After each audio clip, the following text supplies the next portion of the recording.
आणि आम्ही हे 2 मोठे हार घेऊन गेलेलो पुण्यावरून मध्य प्रदेशला महादेवांना अर्पण करण्यासाठी. आपला इन्स्टाला 30K परिवार पूर्ण झाला आणि त्याच रात्री बरोबर महादेवांचाही बोलावा आला. संपूर्ण तयारी करून आम्ही लगोलग त्याच रात्री उज्जैनला जायला निघालो आणि आम्ही पहिल्यांदा ओंकारेश्वरला आणि ममलेश्वरला गेलो. आणि ज्या वेळेला आम्ही मंदिरात प्रवेश केला आणि तिथे असणाऱ्या सर्वांनाच आपला हार बघून खूप आनंद झालेला आणि जशी आमची इच्छा होती तसा आपला हार प्रभूंपर्यंत पण पोहोचला. आणि त्याने संध्याकाळच्या आरतीची सजावट केली आणि जिथे आम्ही जायचो तिथे आम्हाला तिथली आरती मिळायची आणि दर्शनही गाभाऱ्यात जाऊन मिळायची.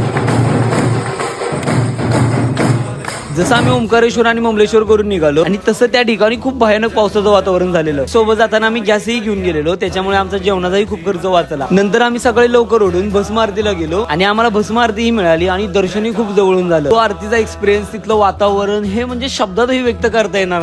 सृष्टी के संचालक महाप्राण तुम हो. महाकालांचं दर्शन घेऊन आम्ही लगेच काल भैरवांच्या दर्शनाला गेलो आणि हे माहित होतं की तिथले मंदिर बांधण्यासाठी मराठ्यांचा खूप मोठा हात होता. त्यामुळे आम्ही जिथे जायचो तिथे महाराजांचा खूप जयघोष करायचो.